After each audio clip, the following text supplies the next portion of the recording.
Throne and Liberty is a new upcoming MMORPG developed by NCSoft, which will be released for PC and consoles during 2022. In a latest new interview with developers, we have get many new interesting information regarding classes, crossplay and other in-game features, so stay with me for the next few minutes to hear all about it. Before we start, let me just say subscribe to my YouTube channel to see more MMORPG videos and of course Throne and Liberty videos in the future.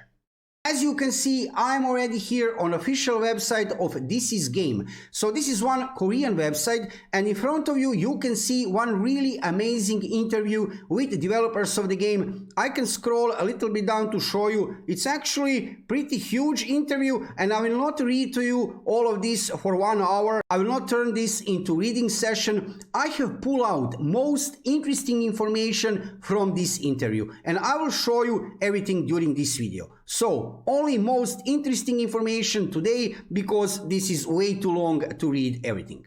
So let's check first thing which I have found out from this interview. Throne and Liberty will have only one playable race. That will be humans, but you can transform into animals. So this first information already is pretty interesting, right? We will not have orcs or elves or I don't know what, right? We will have only one race, humans. However, you'll be able to transform into animals. When transformed into animal, you'll have various abilities such as speeding up a movement, jumping over terrain, grasping the position of the boss, gliding, etc. So this is rough translation from Korean language to English language, but we do understand, right? After you transform into animal, you'll have actually lots of interesting abilities, such as, like I have said, speeding up a movement, jumping over terrain, grasping the position of the boss, gliding, etc. For example, if you transform into a bird, you can only appreciate the surrounding environment with a bird's eye view, but also find out the distance from the boss and the location of the boss in the boss battle. So, on one way, you are limited, right, if you transform into a bird. However, because you will have only that perspective, right, you will have view of the bird. However, you will be able to see distance from the boss and the location of the boss in the boss battle. So obviously with this transformation into animal, you're getting certain kind of advantages with certain skills. However, you're not able to use other skills. Probably you have noticed giant monsters in the siege during the trailer which you are watching right now in front of you. You need to hear quote from developers of the game here regarding those giant monsters. Giant monsters in the siege scene from trailer are originally players. Right? This sounds really amazing. So actually that is that transformation into animals. These monsters, big giant monsters, are actually players. Wow, that sounds really good. So you'll be able to use that transformation specifically for siege, and of course you'll get specific set of skills for that monsters, right? Which will be useful during siege. However, during normal gameplay, that skills probably will not be useful. The environment of the field, such as weather changes, will affect the battle. I need to quote also another sentence from interview regarding bosses because it sounds really amazing. Some bosses get stronger when it rains. However, the types of rewards vary depending on the weather, and the stronger the reward, the better. Users whose goal is to attack the boss can catch it regardless of the weather, and if you need an item that will drop when it rains, you can catch it in that time. It's a choice which player will need to make. Come on, this is amazing, right? So, type of rewards, what will boss drop, is depending on what kind of weather condition you have currently. Wow, this sounds absolutely great. I have to say, I love this idea. Regarding combat, I have found one really interesting sentence. You need to hear this. Combat is a targeting method. Yes, that's a quote, direct translation from Korean language to English language. Combat is a targeting method.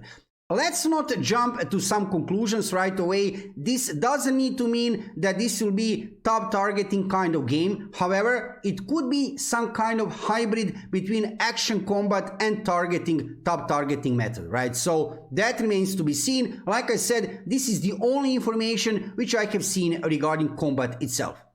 The action of one-on-one battle, 1 versus 1, is higher than Lineage. Throne and Liberty have huge focus on group battles. Okay, interesting, right? Regarding the skills in interview, I have noticed another interesting sentence. Ability to change the climate or to induce a solar eclipse. Imagine that. You'll have ability to change the climate or to induce a solar eclipse. I mean, from everything what I have heard so far, this sounds really good, right? You have to agree with me. Imagine all of these in-game systems incorporated together. This will be something really great. But we are not over for now. Let's check what we have further here. Some people feel a little static in group battles, but in one-on-one, 1 versus 1, and small battles, you can fight dynamically with attacks, counterattacks, and evasion. So we'll have all of these things incorporated into this game, into combat. We will have attacks, counterattacks, and evasion. Regarding the evil deed or PK system, okay, so this is another interesting information regarding Throne and Liberty. We will have PK system within this game. It's interesting that penalty points will be accumulated if you PK in the daytime of the game world, but the penalty is not accumulated if you PK at night. So if you PK at daytime, you will get penalty points. If you PK at night, no penalty points for you, right? Interesting. Let's go further with another interesting sentence from this interview. Focus on the fun of playing in the guild-centric community. So we will have guilds within Throne and Liberty. I mean, I didn't expect anything less, right? Of course, we will have guilds within this MMORPG, but also they will have, developers of the game actually have a huge focus on that. Playing, having fun in guild-centric community.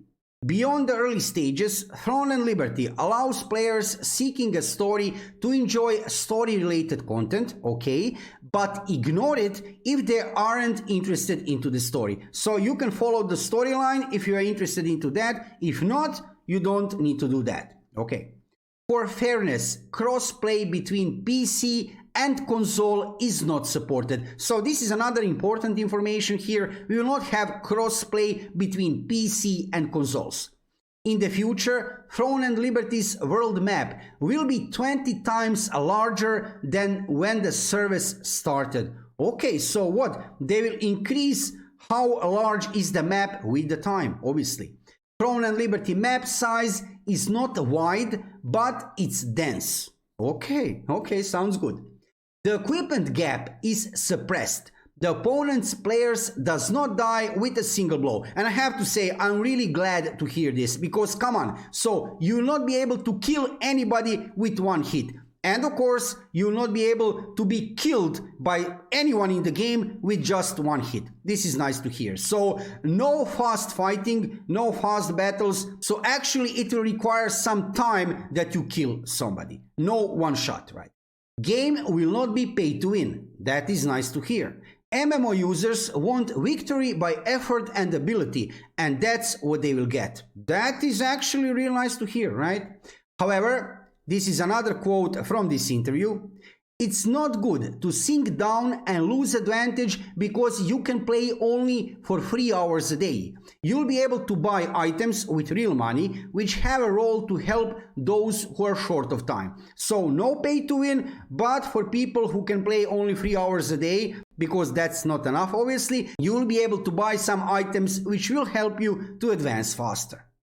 And with this sentence, I will finish everything important from this interview. I will put a link in the description below video, because this is way too long interview to show you everything, to read everything to you here. But I think I have managed to pull most interesting information out of this interview. So no classes within Throne and Liberty. However, there will be roles, so you'll be able to decide, do you want to play as tank, healer or DPS? no races, I mean only one race, human, but you'll be able to transform into animals, and other systems which we have seen here and heard about during this interview, I have to say, sounds really amazing and really something really nice to look forward to play later during 2022, probably in Q4 of 2022. Let me know in the comments below video how do you like Throne and Liberty from information we have so far about it, and will you play this game after release. If you are interested into MMORPGs, check my YouTube channel for lots of gameplay videos, guides, news and reviews from world of MMORPG gaming, with main focus on new upcoming PC MMORPGs. And of course, when I see something interesting is happening, any kind of new information regarding Throne and Liberty, I will let you know instantly about that. Thank you for watching the video, and subscribe to my YouTube channel to see more MMORPG videos and of course Throne and Liberty videos in the future. See you soon.